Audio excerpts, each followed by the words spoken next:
Students, welcome back to my YouTube channel school and scholars. मेरा नाम है हुसन सिद्दीकी और इस वीडियो में मैं आपके लिए लाई हूँ क्लास 7 की इंग्लिश जो हमारी बुक है हनी कॉम्ब का फर्स्ट चैप्टर द 3 क्वेश्चंस हम इस वीडियो में पढ़ने वाले हैं। ये एक स्टोरी है और इस स्टोरी को रीटोल्ड किया गया है लियो टॉल्स्टॉय द्वारा। लियो टॉल्स्टॉय ने इसे रीटोल्ड किया है। मतलब रीटोल्ड का मतलब क्या होता है, पहले हमें ये पढ़ना होगा। जाहिर है रीटोल्ड है तो रीटोल्ड का मतलब क्या होता है। रीटोल्ड का मतलब होता है जब हम किसी भी स्टोरी, किसी भी फोल्क टेल को कोई प्लॉट ट्विस्ट डालकर उसे दोबारा पब्लिश करते हैं तो उसे रीटोल्ड कहा जाता है। तो लियो टॉल्स्टॉय ने क्या किया, जो 3 क्वेश्चंस हैं इस स्टोरी में कोई प्लॉट ट्विस्ट डालकर उसे दोबारा पब्लिश करवाया था। ये है लियो टॉल्स्टॉय। 3 क्वेश्चंस रीटोल्ड की गई है। अब ये जो स्टोरी है, ये पूरी स्टोरी एक किंग के बारे में है। एक किंग है, राजा है। अब वो राजा कौन है ये तो हमें नहीं पता, लेकिन हमें पता है कि जो राजा है उसी के बारे में पूरी स्टोरी है। तो हमें इस स्टोरी को पढ़ना है और राजा जो है उसने क्या किया है स्टोरी में, हमें ये पढ़ना है कि जो राजा है उसने वो मेन कैरेक्टर क्यों है इस स्टोरी का। और साथ ही साथ हम ये पढ़ेंगे कि ये स्टोरी का जो 3 क्वेश्चंस टाइटल है, ये 3 क्वेश्चंस अजीब सा टाइटल क्यों दिया गया है। ये 3 क्वेश्चंस टाइटल कहीं से कहीं तक भी सेंस नहीं बनाता, लेकिन क्यों दिया गया इसका, तो हम इसको आगे पढ़ते हैं। हमारी स्टोरी यहाँ से स्टार्ट होती है, लेकिन आगे बढ़ने से पहले मैं आपसे कहना चाहूँगी कि मेरी वीडियो को लाइक करें, इसे शेयर करें और साथ ही साथ मेरे चैनल को सब्सक्राइब करके उसके साथ दिखाए गए बेल आइकन को प्रेस करें और आगे आने वाली नोटिफिकेशंस देख सकें। सो स्टूडेंट्स, यहाँ पे हमारा जो स्टोरी है उसका फर्स्ट पैराग्राफ दिया गया है। फर्स्ट पैराग्राफ में क्या बोल रहा है, The thought came to a certain king that he would never fail if he knew 3 things.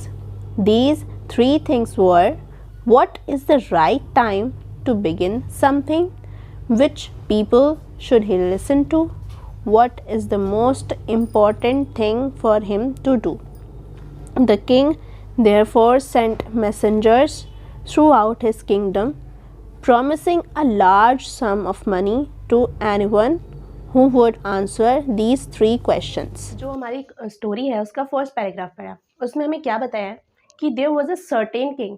Certain का मतलब क्या होता है, सर्टेन का मतलब ये होता है कि जब हम किसी व्यक्ति के बारे में बात कर रहे होते हैं लेकिन हमें उसका नाम नहीं पता होता, मीन्स वो एग्जिस्ट तो करता है लेकिन उसका नाम नहीं पता है। तो वैसे ही वो राजा था, उसका हमें नाम नहीं पता था। तो वो राजा क्या हुआ, वो एक दिन बैठा हुआ था तो उसके दिमाग में अचानक से क्वेश्चन आया कि अगर उसे हमेशा सक्सेसफुल होना है तो उसे क्या करना होगा। सारे जो जितने भी राजा होते हैं वो सब हमेशा सक्सेसफुल होना चाहते हैं, जो भी वो लड़ाई करते हैं उनमें वो जीत हासिल करना चाहते हैं। तो उसके दिमाग में भी आया कि अगर उसे क्या करना चाहिए जो हमेशा सक्सेसफुल रहे, वो कभी किसी भी काम में फेल ना हो। तो उसके दिमाग में 3 क्वेश्चंस आते हैं, वही 3 क्वेश्चंस जो हमारा टाइटल है। वो 3 क्वेश्चंस कौन से होते हैं, फर्स्ट क्वेश्चन होता है उसका what is the right time to begin something. किसी भी काम को स्टार्ट करने का कोई भी सही समय क्या होता है। बिगिन मतलब स्टार्ट करना, किसी भी काम को स्टार्ट करने का सही समय उसे जानना था। अगर उसे किसी भी काम को स्टार्ट करने का सही समय पता होगा तो वो सही काम सही समय पे करेगा और उसे कभी भी फेलियर नहीं होगा, वो हमेशा सक्सेसफुल रहेगा। दूसरा क्वेश्चन था which people should he listen to, उसे किन लोगों की बात सुननी चाहिए, कौन से ऐसे लोग हैं जो उसे हमेशा सही सलाह देंगे और हमेशा उनकी बात सुनने पर उसे हमेशा जीत हासिल होगी, वो हमेशा सक्सेसफुल रहेगा। ये था उसका second question.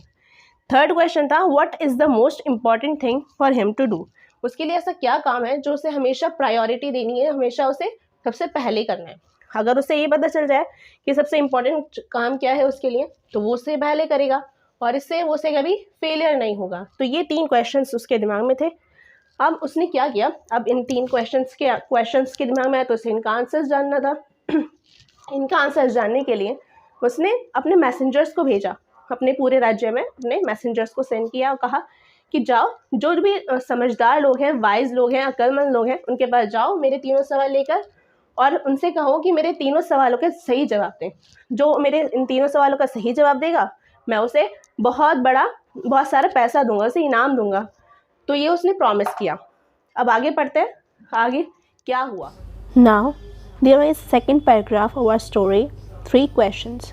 It says many wise man came to the king but they all answered his questions differently.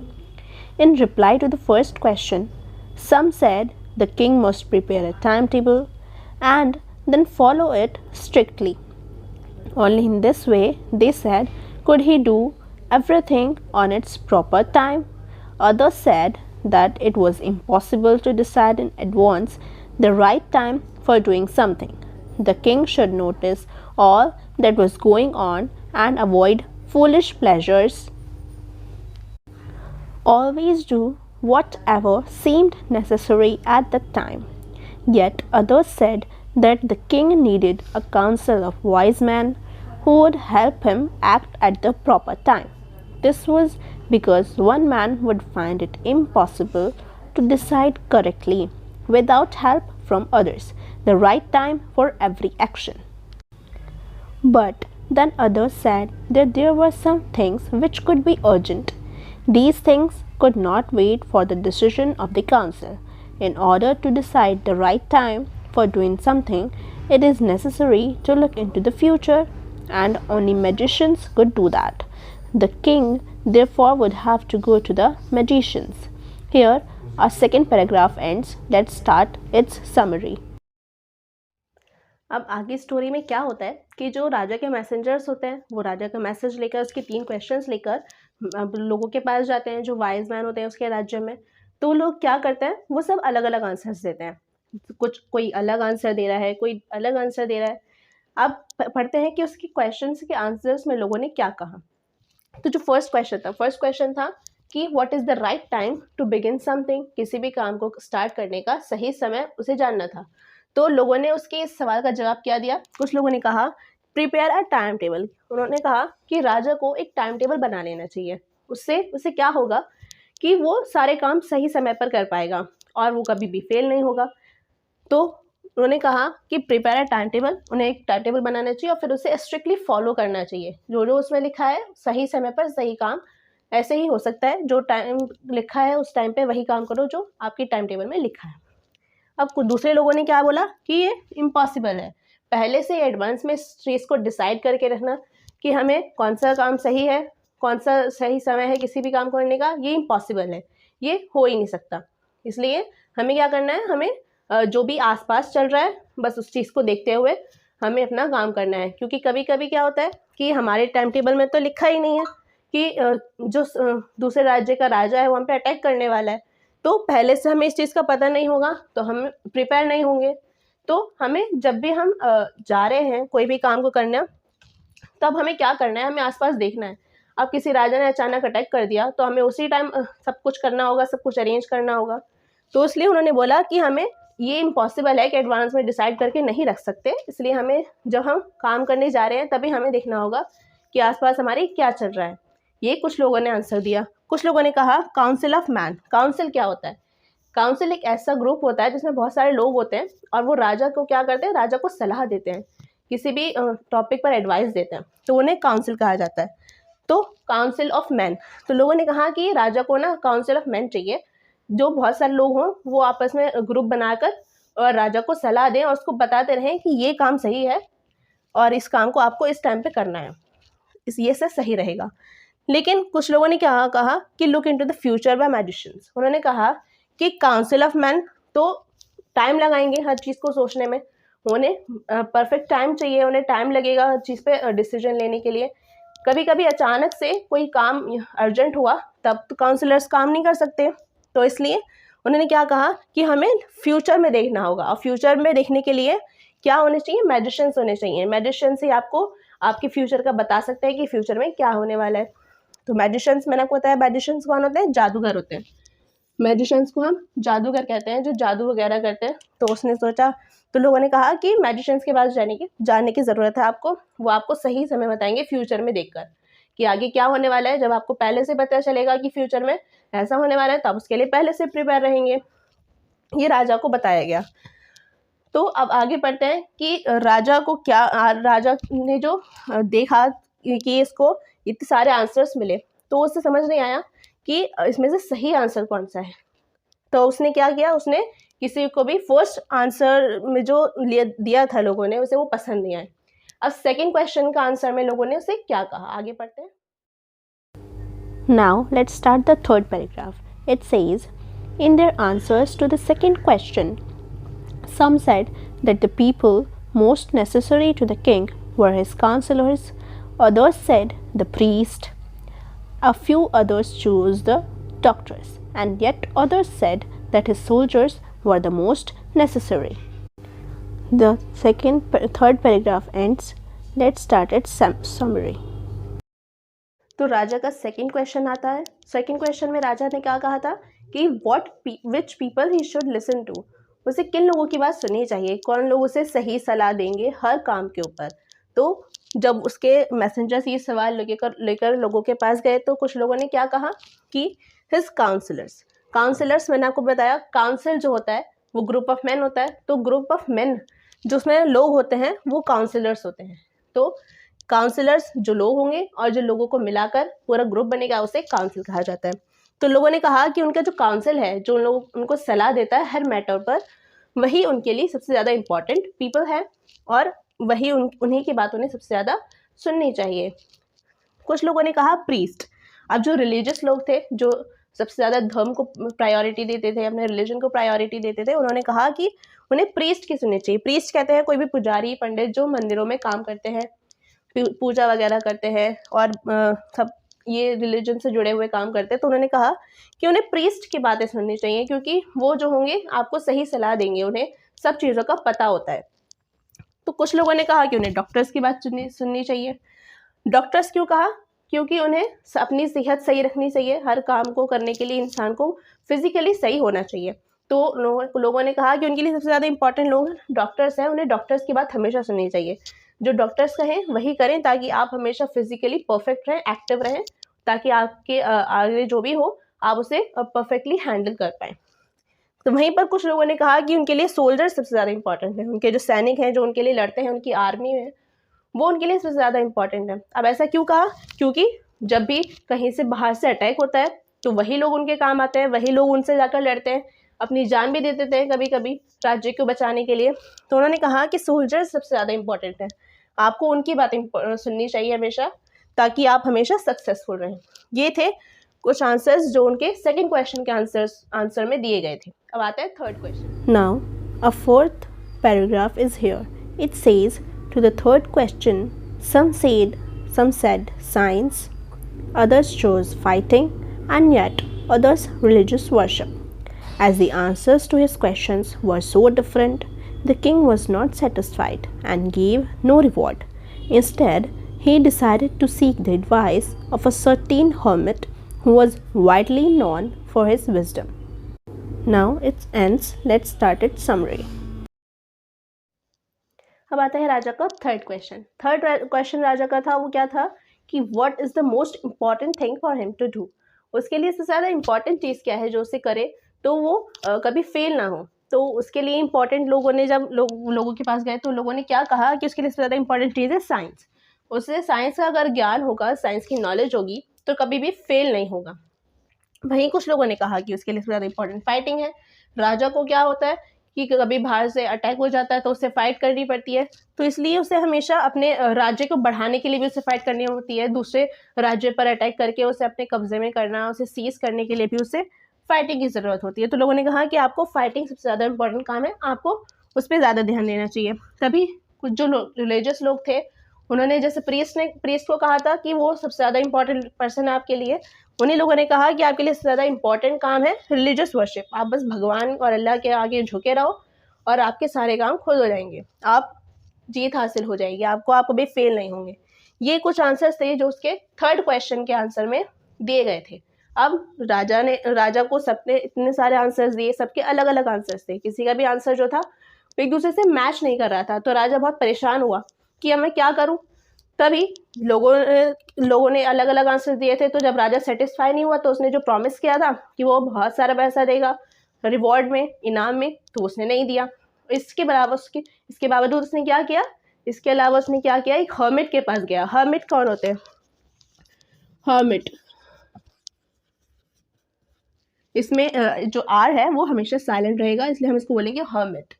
Hermit एक ऐसा इंसान होता है जो अपने घर बार सब कुछ छोड़कर एक अकेले में रहना चले जाता है और वहाँ पर क्या करता है, बस वो अपने रिलीजियस वर्शिप पर अपनी प्रेयर करता रहता है. उसे हम हर्मिट बोलते हैं, जो सब कुछ त्याग देता है और अकेले में एकांत में रहने लगता है जाकर, उसे हर्मिट कहते हैं। तो राजा के राज्य में एक हर्मिट जो था वो बहुत ज़्यादा फेमस था कि वो बहुत समझदार और अक्लमंद इंसान है, उसके पास हर सवाल का जवाब है। तो उसने कहा कि इन लोगों ने तो मेरे सवाल के जवाब सही दिए नहीं है, तो मैं हर्मिट के पास जाता हूँ, मैं उससे अपने सारे सवालों के जवाब लेकर आऊँगा और मुझे उम्मीद है कि वो मेरे सारे सवालों के जवाब देगा। तो उसने क्या करा, उसने वो हर्मिट के पास जाता है। अब आगे क्या होता है? So students, here are our fifth paragraph. It says that the hermit lived in a wood which he never left. He saw no one but simple people, and so the king put on ordinary clothes. Before he reached the hermit's hut, the king left his horse with his bodyguard and went on alone.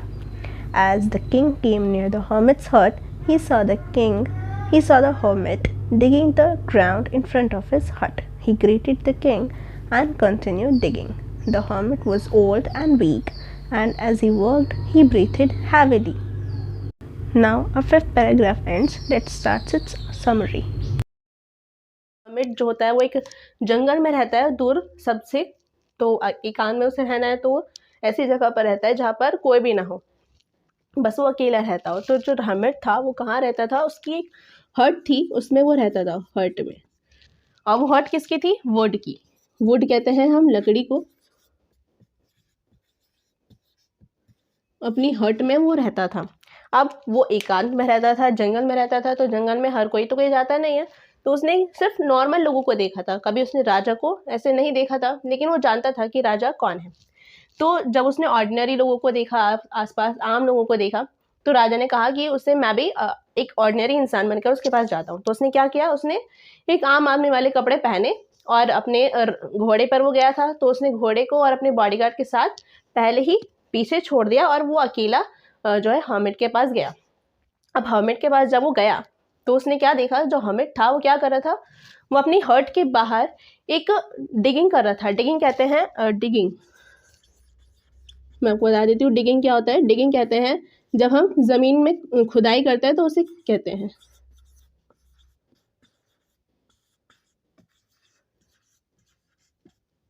तो वो ज़मीन में digging कर रहा था, खुदाई कर रहा था। तो जब उसने देखा कि जो हर्मिट है वो डिगिंग कर रहा है, तो उसने देखा कि जो हर्मिट है वो बहुत ज़्यादा ओल्ड एंड वीक है। ओल्ड मतलब वो बहुत ज़्यादा बूढ़ा है और कमज़ोर है, पतला दुबला सा है। तो उसने कहा कि ये इतना पतला दुबला सा इंसान है, वो खुदाई कर रहा है। तो उसने देखा कि वो क्या था, बहुत ज़्यादा हैवीली ब्रीथ कर रहा था, उसे बहुत ज़्यादा तेज जल्दी जल्दी सांस ले रहा था, क्योंकि वो बहुत ज़्यादा थक चुका था। अब राजा ने ऐसा देखा तो उसने क्या किया, आगे बढ़ते कि उसने ऐसे डिगिंग करते हुए देखा हर्मिट को, तो उसने So students, here starts our next paragraph. It says, the king went up to the hermit and said, I have come to you, wise hermit, to ask you to answer 3 questions. How can I learn to do the right thing at the right time? Who are the people I need most? And what affairs are the most important? The hermit listened to the king but did not speak. He went on digging. You are tired, said the king. Let me take the spade and work in your place. Thanks, said the hermit, giving the king his spade. Then he sat down on the ground. Here this paragraph ends. Let's start its summary. तो हमने इस paragraph में पढ़ा कि जो राजा था, तो उसने जब देखा कि जो हर्मिट है वो क्या कर रहा है, डिगिंग कर रहा है, तो उसके पास गया और उसने उससे कहा कि हेलो वाइज हर्मिट, मैं आपके पास कुछ सवालों के जवाब लेने आया हूँ। मुझे लगता है कि आप बहुत अक्लमंद हैं, तो आप उसके जवाब ज़रूर देंगे। तो उसने अपने तीनों क्वेश्चंस हर्मिट को कहे कि उसके लिए सबसे ज़्यादा इंपॉर्टेंट चीज़ क्या है करने के लिए। दूसरा क्वेश्चन था कि उसके लिए सबसे ज़्यादा इंपॉर्टेंट लोग कौन से हैं जो उसे हमेशा सही सलाह देंगे। और थर्ड क्वेश्चन था कि जो उसके लिए सही समय क्या है किसी भी काम को करने का। ये 3 क्वेश्चन उसने हर्मिट को सामने रखे। अब हर्मिट ने किंग की बात ध्यान से सुनी तो, लेकिन कुछ कहा नहीं, उसके जवाब नहीं दिए और अपनी जो डिगिंग कर रहा था वो उसे अपनी कंटिन्यू करता रहा। उसने उसके किंग को सुना लेकिन उसके जवाब नहीं दिए। तो राजा ने थोड़ी देर वेट किया, फिर उसने जो हर्मिट था उससे कहा कि आप बहुत ज़्यादा थक गए हैं, आप एक काम कीजिए, अपना जो स्पेड है, स्पेड, यहाँ एक नया वर्ड आता है स्पेड। स्पेड का मतलब क्या होता है? स्पेड होता है जब जिससे हम डिगिंग करते हैं। आपने देखा होगा जैसे हम हिंदी में फावड़ा कहते हैं आई थिंक, यही वर्ड होता है। तो ये उसके पास था। स्पेड उसे कहते हैं जिससे हम डिगिंग करते हैं ज़मीन में। तो उसने कहा कि अपना जो स्पेड है वो आप मुझे दे दीजिए, आपके बदले मैं काम कर देता हूँ, आप बहुत ज़्यादा थक गए, आप बैठ जाइए। तो जो हर्मिट था उसने क्या किया, उसने अपना स्पेड जो था राजा को दिया और उसको थैंक्स बोलकर जो ज़मीन So students, here is our next paragraph. It says, when the king had dug 2 beds, he stopped and repeated his questions. The hermit gave no answer but stood up, stretching out his hand for the spade, and said, "Now you rest and let me work." But the king did not give him the spade and continued to dig. 1 hour passed, then another. The sun went down behind the trees, and at last the king stuck the spade into the ground and said, "I come to you, wise men, for an answer to my questions. If you can give me no answer, tell me so, and I will return home." "Here comes someone running," said the hermit. Here, and this paragraph ends. Let's start its summary. अब आगे क्या होता है कि राजा उससे spade लेकर digging करना start करता है। अब वो डिगिंग कर रहा होता है तो जो राजा होता है उसने 2 बेड्स कहते हैं कि उसने 2 होल्स कर दिए थे ज़मीन में। तब फिर अपना 2 होल्स करने के बाद उसने हर्मिट से कहा कि आप मेरे क्वेश्चन का जवाब तो दीजिए, मैं आपके साथ इतना सारा काम करवा रहा हूँ, तब तक आप मुझे अब मेरे सवालों का जवाब दे दीजिए जो मैंने आपके 3 सवाल आपको कहे हैं। तो राजा ने सवाल रखे दोबारा से उसको बोले हर्मिट को कि 3 उसके सवाल क्या थे, लेकिन हर्मिट ने इस बार भी कोई जवाब नहीं दिया।